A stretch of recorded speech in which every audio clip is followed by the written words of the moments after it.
주님 앞에 의탁하며 예수 그리스도의 이름으로 기도드립니다. 아멘. 우리 옆에 분과 이렇게 인사했으면 좋겠습니다. 우리는 하나님의 방법대로 살아야 합니다.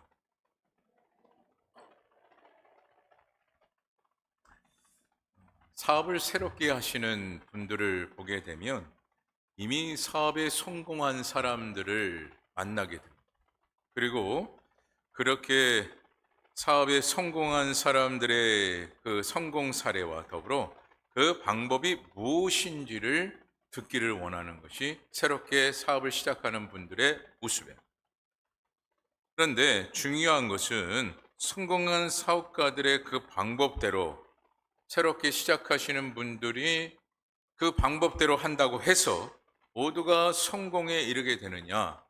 그렇지 않다라는 것이죠. 그렇다면 누구나 다 사업에 성공을 하게 되겠죠. 여러분, 교회 부흥도 그렇습니다. 어떤 다른 한 교회가 이렇게 저렇게 어떠한 방법을 했더니 부흥이 되었더라 하는 그런 이야기를 종종 듣습니다. 그리고 어떤 프로그램을 했더니 부흥이 되었더라. 또한 무엇을 어떻게 했더니 부흥이 되었더라. 그렇다면 모든 교회가 부흥이 되어야 됩니까? 안 되어야 됩니까? 모든 교회가 다 부흥이 되어져야 그 방법대로 해서 부흥이 된다고 한다. 여러분, 교회는 철저히 무엇의 방법으로 행하는 것이 옳을까요? 오늘 말씀의 제목처럼 하나님의 방법대로 행하는 것이 바로 교회로서의 그 역할을 감당할 뿐만 아니라 부흥의 역사를 이루게 된다는 것이에요. 근데 여기서 한 가지, 여러분, 부흥이 숫자가 많아지면 부흥입니까? 여러분, 교회의 부흥은 성도들이 말씀으로 세워지는 교회가 되어졌을 때 비로소 교회의 부흥이라 이야기할 수가 있는 거예요. 근데 아직까지도 많은 성도님들이 교회의 부흥이라 이야기하면 숫자가 많아지는 것으로 계속해서 착각하며 교회의 부흥을 이야기합니다. 하나님께서는 교회의 부흥을 이야기하시면서 많은 수가 모여야 교회가 부흥이다라고 말씀하신 적이 없어요. 교회의 진정한 부흥은 교회 안에 모인 자들이 말씀으로 바르게 세워지고 있느냐, 그것을 하나님께서 교회의 부흥이라 말씀을 하셨지, 교회의 숫자가 많아져야 한다, 모이는 수가 많아져야 부흥이다 라고 말씀하신 적은 없습니다. 여러분, 교회는 철저히 하나님의 말씀으로 바르게 세워지는 수많은 성도들이 있었을 때 비로소 교회가 부흥이라 그렇게 말을 할 수가 있는, 이것이 결국 누구의 방법입니까? 하나님의 방법.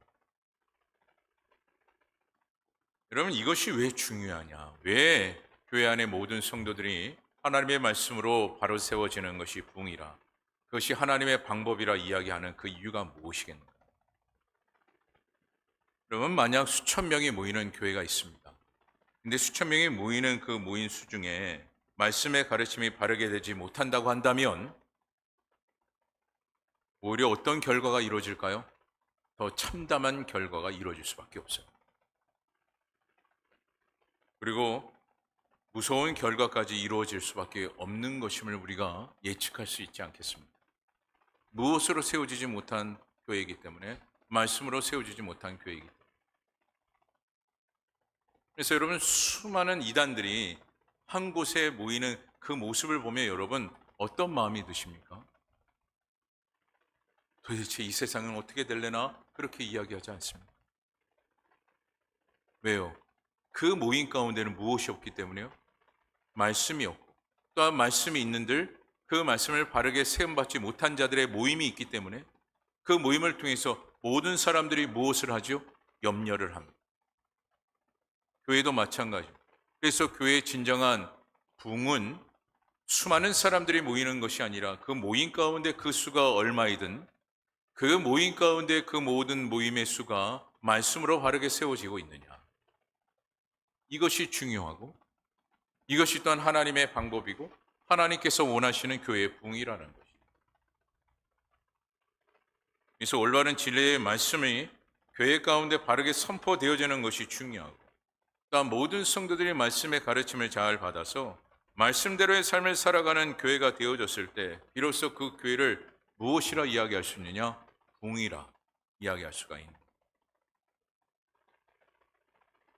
그런데 아직까지도 무엇이 많아지는 것을 부흥이라 이야기합니까? 숫자가 많아지는 것을 부흥이라 그렇게 이야기하고 있습니다. 제가 그 말을 듣고 참 목회자로서 씁쓸했습니다. 숫자적인 이 논리를 논하는 것이 교회의 부흥에 맞지 않다라고 한번 거론을 했더니 한 성도님이 그렇게 이야기하시더라고요.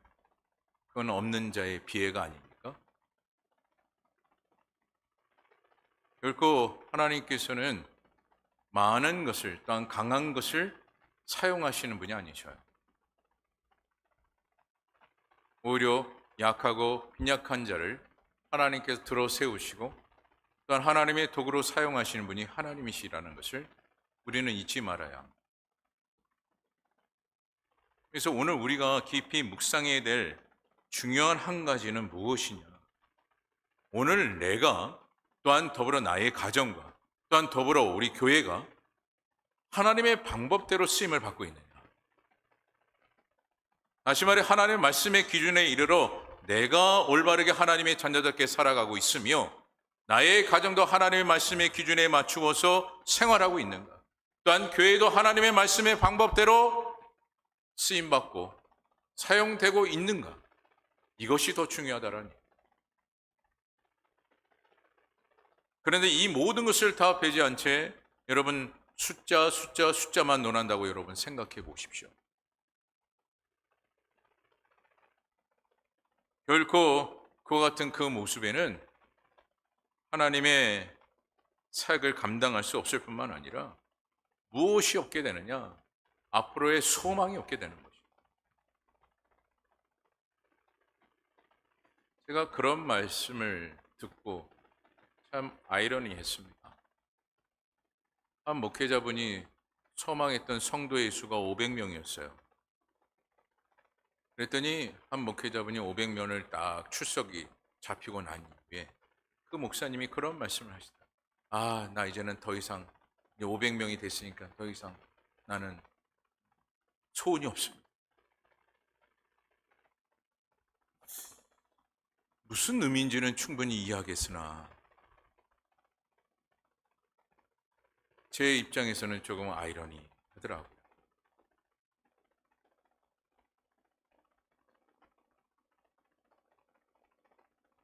여러분, 이것이 하나님의 방법일까요?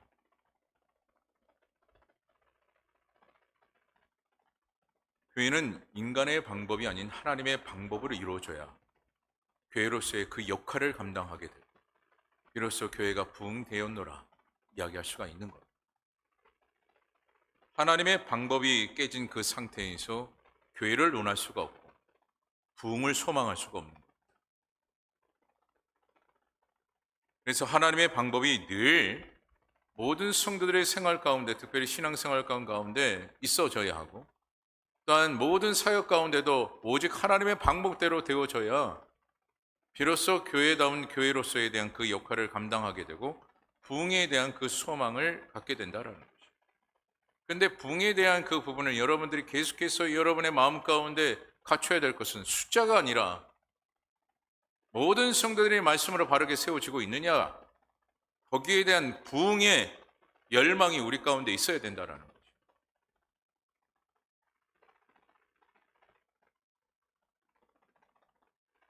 왜요? 그것이 하나님의 방법이. 그래서 오늘날 우리가 하나님의 방법에 대한 그 부분을 우리가 말씀을 통해서 깨달음을 얻어야 하는데, 그러면 하나님의 이 방법, 그 하나님의 방법이 무엇이며 하나님의 방법대로 이루어지는 것들이 무엇이겠는가? 첫째로 우리가 하나님의 방법이라고 한다면 주님만을 믿고 기도하는 것, 이것이 바로 하나님의 방법이에요. 미국 달라스에 가면 1924년에 설립된 신학교가 있습니다. 달라스 신학교라고 아주 오래된 신학교인데 그러면서 지금으로서는 참 유명한 신학교 중에 한 신학교입니다.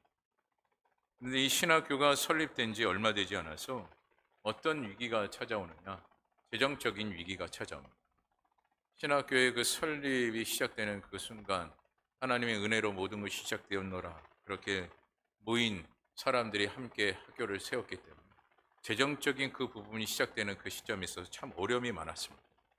그런데 중요한 것은 얼마 되지 않아서 재정의 위기를 맞아서 파산의 위기를 겪게 되었어요. 그래서 학교 설립에 투자를 했던 채권자들은 학교 문을 닫기로 결정을 하게 돼요. 좀 안타까운 현실이 직면하게 되는데, 그러나 채권자들은 문을 닫기 하루 전날에 무엇을 결정을 했냐면 학장실에 모여서 마지막으로 우리가 기도합시다. 그렇게 결정을 하고 한 사람도 빠짐없이 모두가 모였대요. 그 학교를 설립한 모든 사람. 그리고 기도회가 시작이 되었다고 합니다. 기도의 방법은 어떻게 기도를 했느냐? 서로 돌아가면서 기도를 했다고 합니다. 그 가운데 해리 아이온이라는 이 박사님이 자기 순서에 맞추어서 이렇게 기도를 했습니다. 주님, 이 지구상의 수많은 언덕 위에 있는 수많은 소들이 다 주님의 것임을 우리는 알고 있습니다. 그들 중에서 일부를 팔아 그 돈을 우리에게 보내주시옵소서. 같이 기도했던 사람들은 이게 무슨 기도야? 말도 안 되는 기도를 하고 있네 라고 그런 마음을 가진 사람들이 있었대요. 근데 중요한 것은 이 기도가 마치고 얼마 되지 않아서 갑자기 누군가가 문을 두드렸다고 합니다. 학장실의 문을 두드렸다. 그리고 이렇게 말을 했다고 합니다. 저는 소를 치는 목장 운영자입니다. 얼마 전에 목장을 정리하기 위해 내 목장의 소의 일부를 팔았습니다. 그리고 소를 판 돈을 가지고 사업을 해 보았습니다. 하지만 어찌된 일인지 사업이 잘 안 되었습니다. 그런데 어제 갑자기 이 신학교가 생각이 나는 겁니다. 제가 가진 자금으로 사업을 하기보다는 오히려 이 신학교에 기부를 하여 훌륭한 신학자와 목회자들을 만들어내는 것이 더 의미 있는 일이란 생각이 저에게 들었습니다. 이 돈이 학교 당국에서 필요한 것인지는 알 수 없지만 제 성의를 무시하지 마시고 받아주시기 바랍니다. 그때 학장의 이름이 샤퍼라는 분이셨는데 이 샤퍼 학장님은 돈을 받고 무심코 얼마가 들어있나 보셨대요. 그는 당장 학교의 빚으로 파산의 위기가 직면했기 때문에 돈을 받고 돈이 얼마 들었나 딱 봤더니 놀랍게도 학교가 빚진 그 금액이 똑같다라고 했습니다. 그래서 빚을 다 탕감하고 학교를 계속해서 운영했다라는 그런 이야기가 있어요. 그리고 또한 그 학교의 학장은 이렇게 소리를 쳤다고 합니다. 당시 해리 박사가 소를 팔아 이 모든 어려움을 해결해 달라고 그렇게 기도를 했기 때문에 당신의 말대로 하나님은 일하셨어. 그렇게 이야기. 당신의 기도를 통해서 하나님은 일하셨어. 그러면 이 이야기에서 우리에게 두 가지의 교훈을 주고 있는 겁니다. 하나는 어떤 일은 하나님의 방법인 기도가 바로 우선이 되어야 한다라는 것. 또 하나는 기도를 하되 확신 있는 기도가 되어야 한다. 이 두 가지를 이 이야기 속에서 우리는 교훈을 얻게 되는 것이죠. 여러분, 하나님은 어떤 분이십니까? 하나님은 믿음의 기도를 들으시고 그 믿음의 기도를 들은 대로 응답하시는 분이 하나님이신 줄 믿습니다. 그리고 한 번 약속하신 그 약속을 하나님께서는 한 번도 잊지 아니하시는 분이 하나님이셔요. 그래서 우리는 하나님의 방법대로 무엇하는 자가 되어져야 되느냐? 기도하는 자가 되어져야 하는 거예요. 그랬을 때 오늘날 나의 신앙생활이 바르게 세워지게 되고요. 그같이 하나님의 방법대로 우리가 행하는 자의 모습이 되어졌을 때 나의 가정과 또 우리가 섬기는 우리 교회 모든 교회 사역마다 하나님께서 역사를 이루신다는 거죠. 그래서 오늘 저와 여러분들은 하나님의 방법대로 늘 기도에 임쓰는 주의 종들이 다 되어지기를 간절히 바랍니다. 둘째로 깨어있는 기도가 하나님의 방법이라는 거예요. 우리가 기도하되 어떤 기도요? 깨어있는 기도가 되어야 된다. 특별히 여러분 마태복음 13장 25절의 말씀을 한번 보시기 바랍니다. 말씀 한번 띄워주시죠. 마태복음 13장 25절.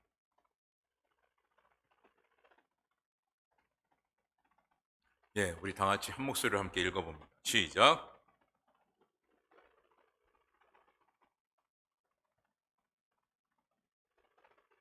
지금 이것은 사단이 어떤 역할을 하고 있느냐에 대한 그 부분을 말씀하고 있는 말씀인데, 여러분, 사단은 우리의 기도를 가장 싫어합니다. 왜요? 하나님의 방법이기 때문에. 그래서 우리가 기도하면 사단은 몸부림칩니다. 어떻게 해야 되나, 어떻게. 그래서 기도하는 자들을 하나님께서 어떻게 하느냐? 철저히 방해하셔요. 철저히 방해합니다. 이 사단.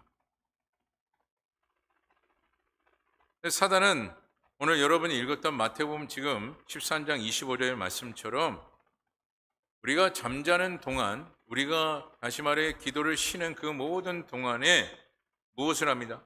무엇을 합니까? 가라지를 뿌리고, 그리고 덫을 놓고, 더불어 근심과 걱정과 의욕이 없게 만드는 것이 바로 사단의 역할입니다.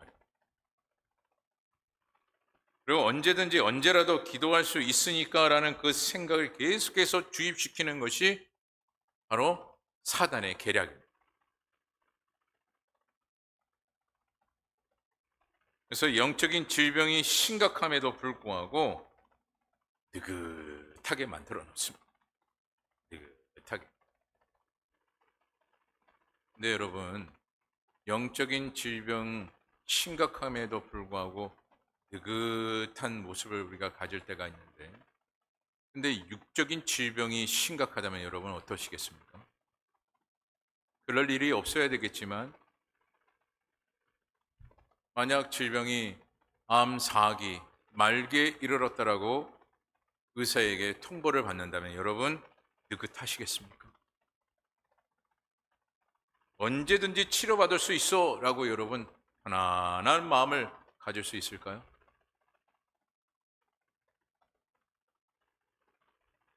오늘 우리 영적인 질병이 심각하다면 우리는 어떤 기도가 되어져야 한다고요? 깨어 기도하는 자가 되어져야 합니다. 이것이 하나님의 방법이기 때문에. 그래서 깨어 기도한다라는 것은 먼저는 하나님의 방법인과 동시에 해결받기 위한 최선의 방법, 그것이 깨어 기도하는 것입니다. 깨어 기도하지 아니하면 사단은 계속해서 방해하고 또 방해하기 때문에 그렇습니다.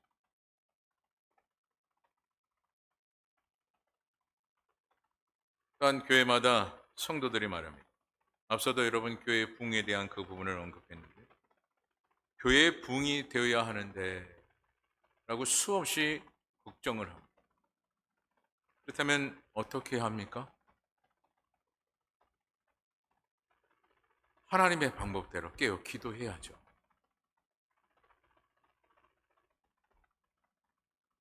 느긋할 문제가 아니라고 한다면 우리는 깨어 기도하는 자가 되어줘야 합니다.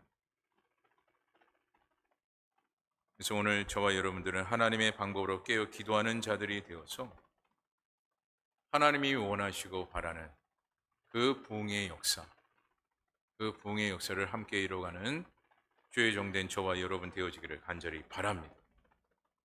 그리고 셋째로 부르짖어야 한다라는 거죠. 오늘 여러분 본문 2절의 말씀 우리 다 같이 한 목소리로 함께 읽어보도록 하겠습니다. 시작.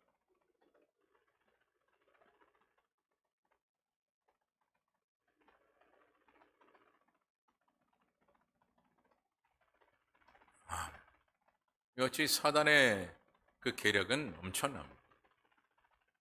계속해서 하나님과의 영적 교류를 잊지 못하도록 방해하고 또 방해하는 것이 사단의 세력. 그래서 오늘 우리는 기도하되 어떤 기도가 되어져야 하느냐? 간절히 부르짖는 그 기도. 그것이 누구의 방법이라고요? 하나님의 방법. 여기서 부르짖는다라는 것은 무엇을 뜻하고 있느냐면 온 힘을 다한다라는 것이죠. 그 말씀에 부르짖어 기도하라라는 그런 말씀 속에는 온 힘을 다하여 기도해야 하는 것. 그것이 그런데 누구의 방법이라고요? 하나님의 방법.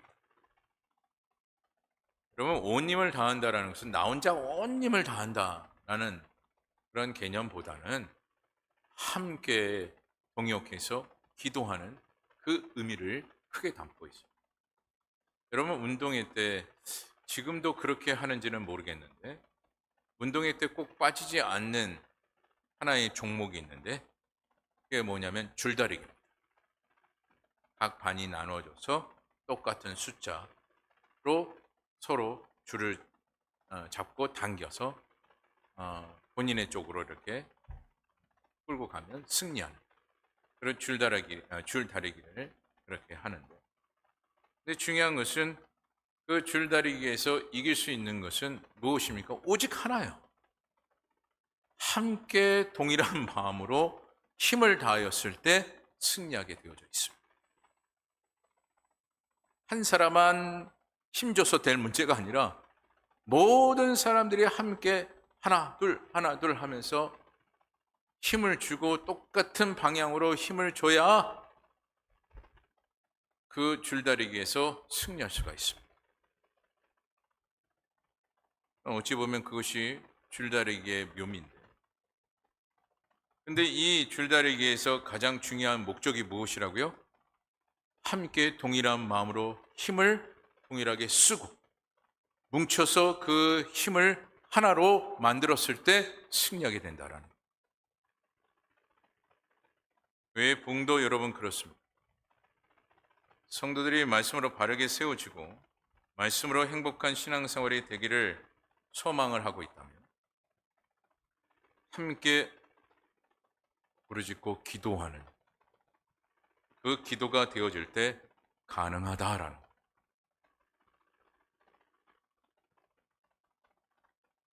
몇 사람의 기도가 아니라 하나님의 자녀라면 모두가 함께 협력해서 기도했을 때, 한 방향으로 기도했을 때 승리하게 된다. 하나님의 역사를 이루어갈 수 있다.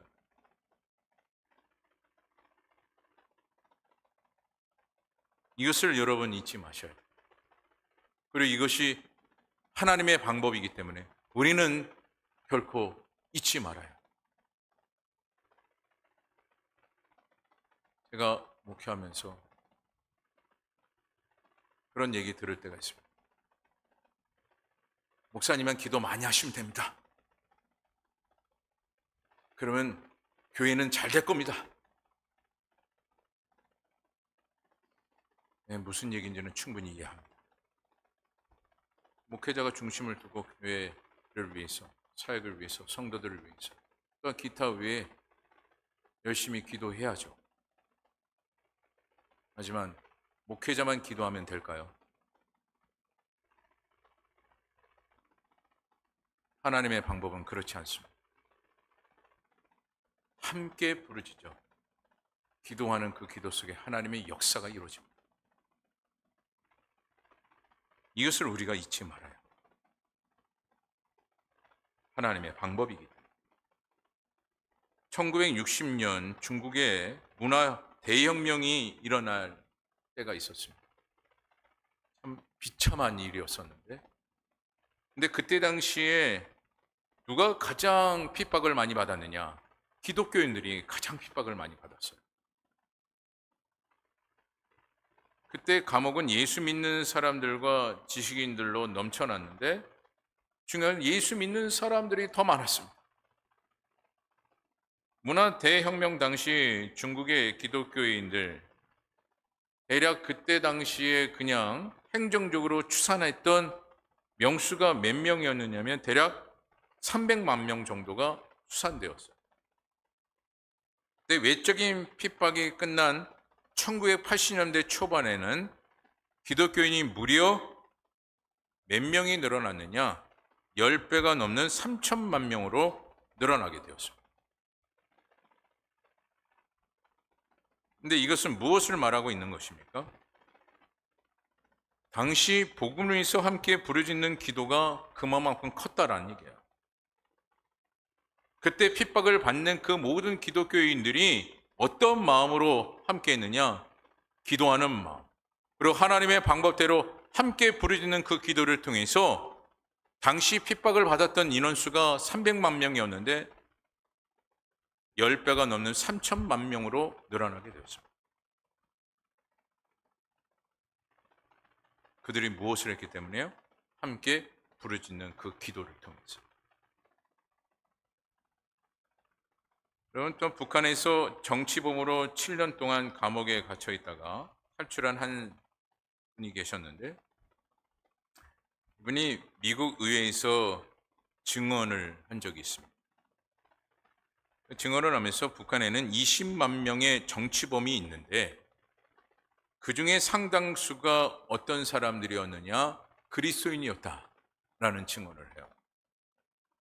그리고 그가 감옥에 있을 때 직접 목격한 것을 말한 것을 요약을 하면, 당시 간수들이 그리스도인들을 사정없이 구타하는 것은 기본이고, 사람을 죽이는데 어떻게까지 죽였느냐? 뜨거운 물 있지 않습니까? 100도가 아니라 아주 펄펄 끓는 그 뜨거운 물로 죽을 때까지 부었대요. 죽을 때까지. 그러니까 죽을 때까지 부었으니 얼마나 고통스러웠겠습니까? 그런데 그렇게 고통스럽게 죽어가는 그 현장에 당시 죄인으로 잡혀간 정치범 그리스도인들이 동일하게 외쳤던 것은 무엇이냐면 주여, 주여라고 외치면서 복음을 위해서 내가 죽나이다. 오직 복음을 위해서 그때 함께 갇혔던 기독교인들이 함께 외침을 가졌다라고 합니다. 그리고 함께 기도해요.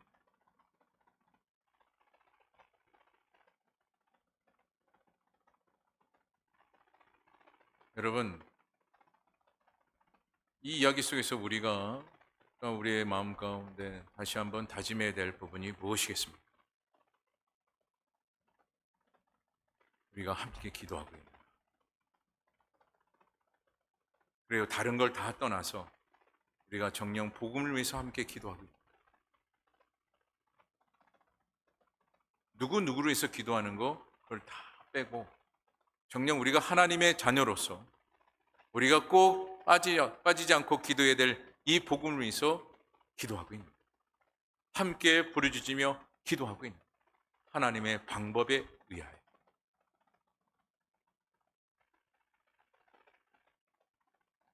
오늘 우리는 함께 부르짖는 것이 하나님의 방법임을 우리가 잊지 아니하고 우리 모든 성도님들은 복음을 위해서 함께 외치며 부르짖는 기도자가 되어지기를 이 시간에 간절히 소망합니다. 말씀을 마칩니다. 오늘 저와 여러분들은 하나님의 방법이든 공의를 베푸시는 하나님의 방법, 어떤 방법이든 하나님의 이끄시는 그 방법대로 기도하기를 힘쓰는 우리 성도님들이 되어서 먼저 여러분 자신이 말씀으로 바르게 세워지는 그런 신앙생활이 되기를 소망하고, 또한 여러분의 그 기도, 하나님의 방법대로 기도하는 그 기도를 통해서 여러분의 가정이 복된 가정으로 아름답게 세움을 받기를 바라고, 또한 여러분의 일터도 그와 같이 여러분의 기도를 통해서 하나님의 방법대로 기도하였기에 일터가 늘 하나님의 영광만 나타나기를 소망하고, 또한 더 나아가 여러분의 주어진 그 모든 주의 사역, 또한 섬기는 우리 부평상강교회가 늘 여러분의 부르짖는 그 기도를 통해서 하나님께서 복되게 여겨주시고 인정하는 교회, 말씀으로 세움받는 부흥의 교회가 되어지기를